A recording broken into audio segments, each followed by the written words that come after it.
Hello there, everyone. My name is Sam, and we're going to be reviewing The Witcher 2 Assassin of Kings. I think I should preface the review by addressing the elephant in the room. This game looks and feels almost entirely different from its predecessor, The Witcher Enhanced Edition. If the game didn't share the same characters, it may have been hard to know they were separated by only 4 years. The Witcher 2 Assassin of Kings stands as the direct sequel to The Witcher Enhanced Edition. The game came out in Q2 of 2011 alongside games such as Crysis 2, Dragon Age 2, and LA Noire. The release of the game was met with generally good to middling reviews, which generally criticized difficulty in writing. Though the game was relatively well received amongst critics and media, it is seen almost as the red-headed stepchild of the series, lacking the universal acclaim of The Witcher 3 Wild Hunt or the cult following of The Witcher Enhanced Edition. The game's major claim to fame is in its presentation. The Witcher 2 Assassins of Kings stands as CD Projekt Red's first instance of fully stretching the capabilities of graphics and storytelling. This is made capable due to the company's first implementation of the Red engine, which served as the replacement for the Aurora engine used in the original game. The in-game cutscenes and conversations now feature a far more dynamic camera with new character movement and framing, which gives the game a sense of polish that was new to the series. The story begins around a month after the end credit scenes of The Witcher Enhanced Edition. In this ending, you see the attempted assassination of King Foltest by the hands of what seems to be a Witcher. The prologue of the story sets you in a flashback style of storytelling where you play through the previous few days that precede the current situation of you in a prison cell, describing your actions to Vernon Roche, the leader of the Blue Stripes, an anti-Scoia'tael military unit. These previous days really stand as the driving force of the story, avoiding any real spoilery moments. With your reputation at stake and time running out, you set out in hopes to clear your name and find your memories of a past long forgotten. The story of The Witcher 2 Assassins of Kings was streamlined incredibly from the first game. The game actively attempts to lead you to landmark events and set pieces in the story. This leads to every quest, including side missions, to feel connected to the main goal of the game. The story of the game feels much more a part of the world itself, as the actions of the characters within the game wildly affect the outcomes of the world of Temeria itself. Although the game has been relatively streamlined from the first game, CD Projekt Red has not forgotten how to craft interesting characters, as Vernon Roche and Yorvith, an elven leader of the Scoia'tael, are wonderful additions to the cast of the game, and returning characters such as Triss, Zoltan, and Dandelion stay true to themselves and evolve in a natural and satisfying way.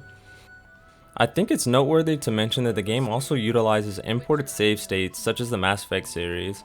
The actual implementation of this, though, is somewhat lacking, as your actions over the past game don't carry over much besides the armor and swords you hold at the beginning of the game. The game retains the same three-phase design of discovery, combat, and dialogue. The most impressive improvement of the design is in combat. Combat no longer feels like a rhythm game and instead is fully intuitive. New additions to the combat feature riposting, parrying, and backstab modifiers. I can't stress enough how much better The Witcher 2's combat is compared to The Witcher Enhanced Edition, but if you have played the first game, it is readily apparent.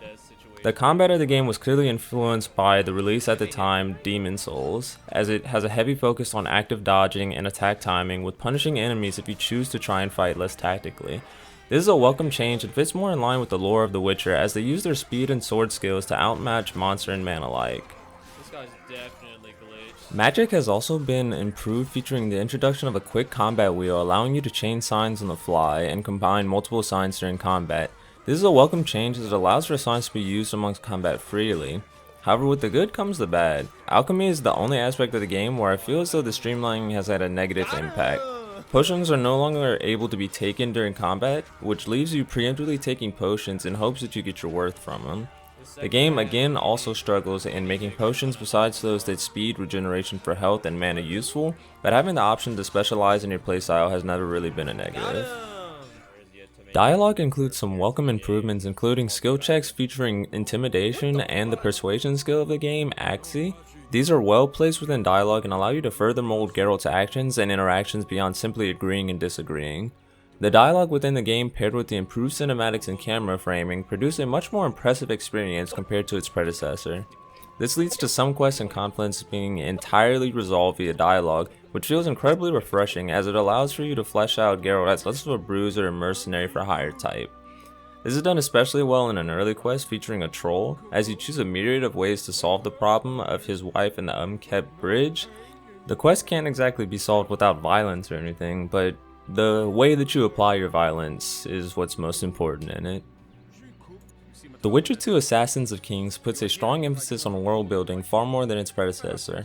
Although the Witcher Enhanced Edition generally is lauded as the magnum opus of storytelling for the series, I found myself generally lacking any real connection to the outer world beyond the walls of Temeria. The game actively introduces you to various rulers of the world's northern kingdoms and takes you across the Pontar Valley to experience varied surroundings not found in the previous game. The story and characters of the game further explain the current and coming conflicts of the world as the game progresses, and I feel as though CD Projekt Red also seemingly dedicated more of the story to giving tidbits of information of Geralt's memory in preparation for the Witcher 3 Wild Hunt.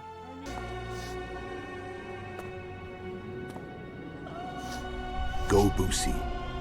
That's not my father. But it is your king, boy.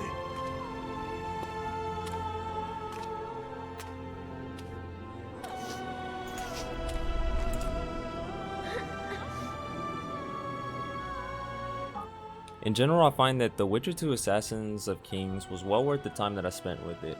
I can understand the disappointment that some people feel when they think of this game though. My playtime was only around 24 hours compared to double that amount in The Witcher Enhanced Edition.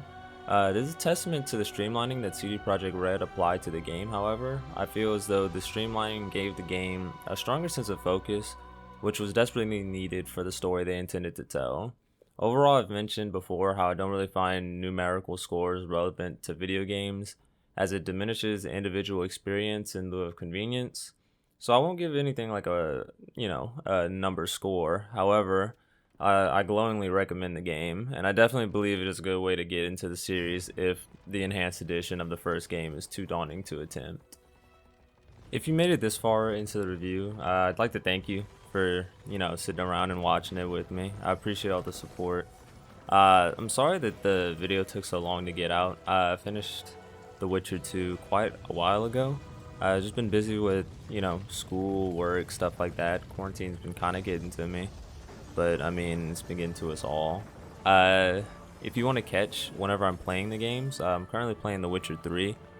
Hopefully I can get that out at some point, and then we can get a review for that. That one's probably going to be a little bit lengthier.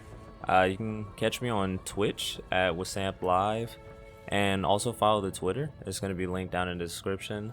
But other than that, I really appreciate you guys for sticking with me for this long, and I hope you guys have a good day.